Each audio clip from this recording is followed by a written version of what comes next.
Hello दोस्तों, आप लोगों का स्वागत है हमारे YouTube चैनल रावल कॉन्सेप्ट में।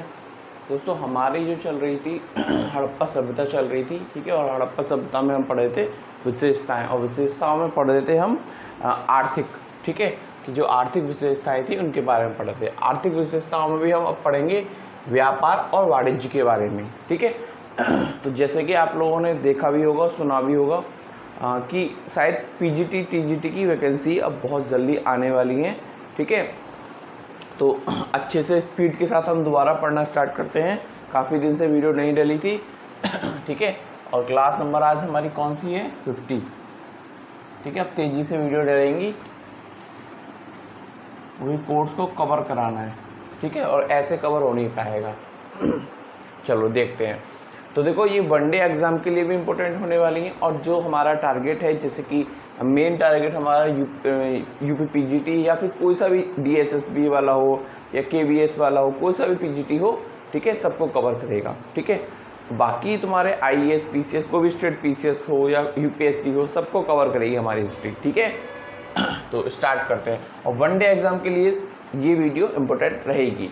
चलो देखो, हड़प्पा सभ्यता में व्यापार और वाणिज्य जो है ना, बहुत ही उन्नत अवस्था में पहुंच चुका था। बहुत ही ज़्यादा उन्नत अवस्था में, या कह सकते हैं अत्यधिक विकसित अवस्था में था।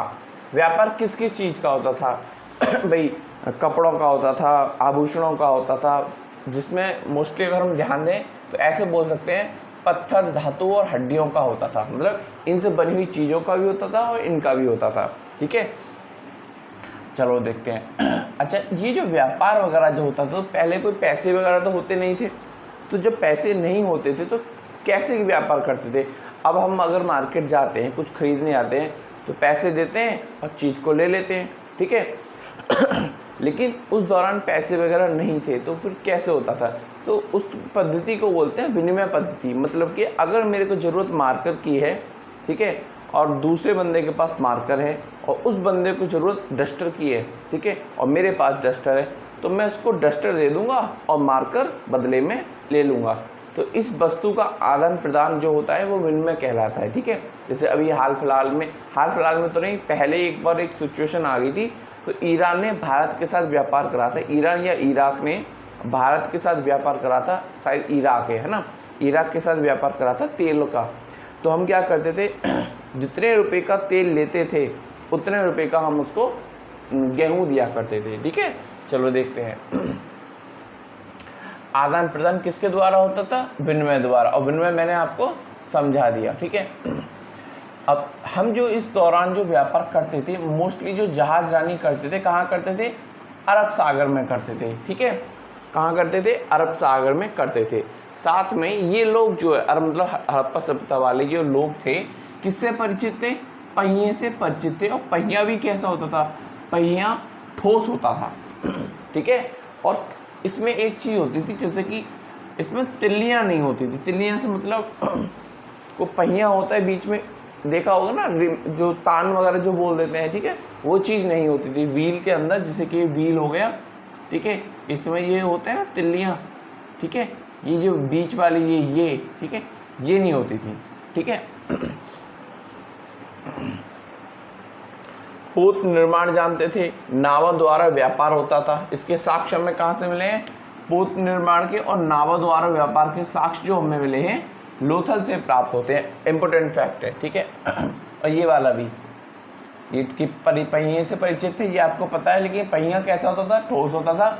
और क्या होता था? तिल्लियाँ नहीं होती थी उसमें। आगे देखते हैं।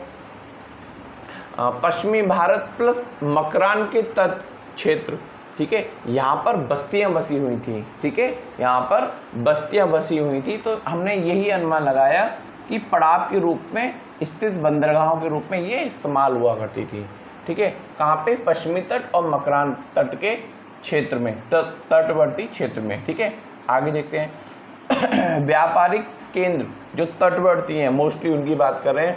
जैसे कि सौराष्ट्र तट पर किम नदी के किनारे, ये कौन सा है? भगत राव, ठीक है। ये एक व्यापारिक केंद्र था। कौन सा? तटवर्ती, तट के किनारे किनारे जितने भी व्यापारिक केंद्र आएंगे हम उनको पढ़ रहे हैं अभी, ठीक है।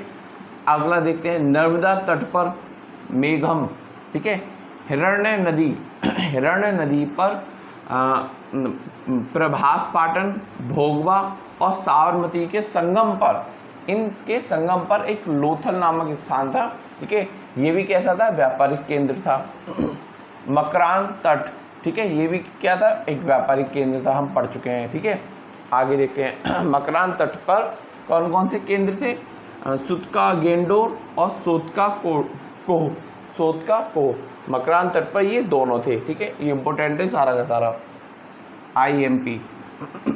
ठीक है, याद रखना है आपको अच्छे से, पूरा जितने भी हमने तटवर्ती क्षेत्रों के बारे में बात करी है। ठीक है, आगे देखते हैं।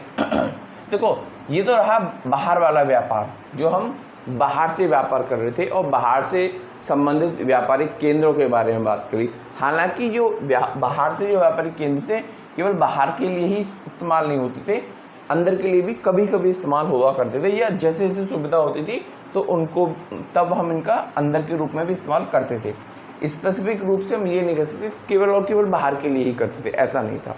हाँ, बाहर के लिए स्पेसिफिक ये थे। ठीक है, चलो आगे की बात करते हैं। आंतरिक व्यापार अत्यधिक विकसित था। ठीक है, और जो विनिमय होता था वो भी यहाँ पर भी ऐसे होता था, जिसको जो जरूरत वो दे देता था, और जिसकी जो मतलब आना लेन देन जो होता था ऐसे होता था, ज़रूरत की वस्तुओं के हिसाब से। ठीक है, लेकिन होता कहाँ था ये विनिमय? ये नगरों में होता था, मुख्य नगरों में होता था, और जहाँ व्यापारिक केंद्र बना दिए जाते थे वहाँ ये विनिमय होता था। ठीक है, अब होता क्या था? गांव से खाद्य सामग्री आती थी। ठीक है, बदले में सूती वस्त्र और धातु की वस्तुएं, जैसे कोई भी उपकरण हो सकता है, बर्तन हो सकता है, आभूषण हो सकता है, ये बदले में देते थे। मतलब खाद्य सामग्री आती थी और ये सारी की सारी चीज़ें बदले में जाती थी। जैसे कि आगे और देखते हैं, कच्चा माल। ठीक है, कच्चा माल किस किस को ज़रूरत होती थी? उद्योग धंधों के लिए ज़रूरत होती थी और शिल्पियों के लिए। ठीक है, शिल्पकारों के लिए ज़रूरत होती थी। तो ये कहाँ से आता था कच्चा माल? तो ये देश के अंदर से भी आता था, देश के अंदर जो छोटे छोटे राज्य हैं उनसे भी आता था, और विदेशों से भी आता था।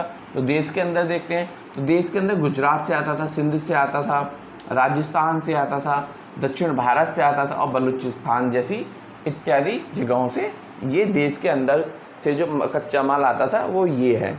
ठीक है, अच्छा, विदेश से हम जो मंगाते थे वो कौन कौन सी जगह हैं? अफ़गानिस्तान से मंगाते थे हम, ईरान से मंगाते थे, तुर्कमेनिया से मंगाते थे, और मेसोपोटामिया से बहुत ज़्यादा मंगाते ही थे। ठीक है, उसके तो बहुत सारे साक्ष्य मिलते हैं। चलो, ठीक है, मनके और गोमेद कहाँ से मंगाते थे? गुजरात से मंगाते थे। चलो, ये हो गया। अब देखते हैं, ये है फ्लिट एवं चट प्रकार के खंड हम मंगाते थे। कहाँ से? पाक की रोड़ी और सक्खर से मंगाते थे, सैंधव नगरों को। ठीक है, और कैसे होते थे? ब्लेड और फल निर्माण के लिए ये जो है ना, ये पत्थर वगैरह जो थे ये इस्तेमाल में आते थे। इतना इम्पोर्टेंट नहीं है। ठीक है, चलो आगे देखते हैं। तांबा देखते हैं। तांबा ये इम्पोर्टेंट है, बहुत एग्जाम में पूछा गया है। तांबा कहाँ से आता था? झुंझुनू से आता था, खेतरी खान से। ये कहाँ है? राजस्थान में। बलूचिस्तान से आता था, अफगानिस्तान से आता था। ठीक है, देखो, एक गणेश्वर से एक कुड़ेश्वर नामक स्थान है, वहाँ पे उत्खनन हुआ था। ठीक है, तो वहाँ से हड़प्पा प्रकार के बाणों की खोज हुई है। ठीक है, इम्पोर्टेंट क्वेश्चन है, इसको याद रखो, IMP और IMP। ठीक है, ये इम्पोर्टेंट है।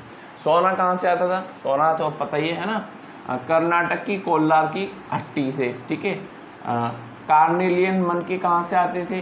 ठीक है, गुजरात और सिंध से मिले हैं हमें। ठीक है, सीसा कहाँ से मिला है? सीसा दक्षिण भारत से प्राप्त होता है। लाजवर्द मड़ियाँ कहाँ से आती थी? लाजवर्द मड़ियाँ कहाँ से प्राप्त हुई हैं हमें? तो लाजवर्द मड़ियाँ हमें कश्मीर से और अफगानिस्तान से हमें प्राप्त होती हैं। 1 मिनट। ठीक है, तो हमें कहाँ से प्राप्त होती हैं? लाजवर्द मड़ियाँ कश्मीर से प्राप्त होती हैं और अफगानिस्तान से प्राप्त होती हैं। ठीक है, देखो एक और देखो, फ्रोज और हरी तासम, ये हमें कहाँ से प्राप्त होते हैं? मध्य एशिया एवं ईरान से प्राप्त होते हैं। कहाँ से? फ्रोज एवं हरी तासम हमें मध्य एशिया या ईरान से प्राप्त होते हैं। ठीक है, अम्बुमणि कहाँ से प्राप्त होती है? महाराष्ट्र से। गोमेद और इंद्रगोप कहाँ से? सौराष्ट्र से। ठीक है।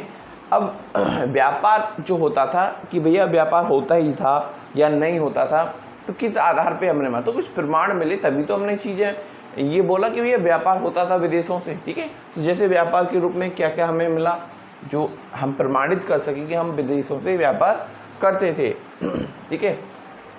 मोस्टली ये जानते हैं, पहले हमारे व्यापारिक जो संबंध थे कहाँ कहाँ से थे? सिंध से थे, मध्य और पश्चिमी एशिया के देशों से।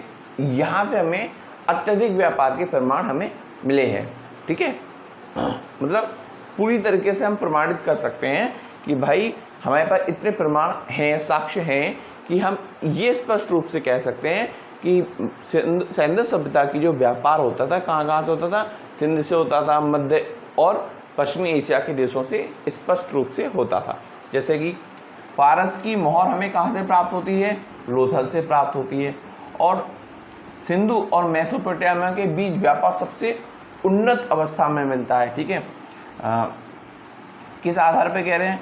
सिंधु सभ्यता की 1 दर्जन मोहरें, ठीक है, कहाँ से मिली हैं? मेसोपोटामिया के उर, किस, निप्पुर, हमा और कई मुख्य स्थानों से हमें अत्यधिक मात्रा में मिली है। तो इस आधार पे हमने बोला कि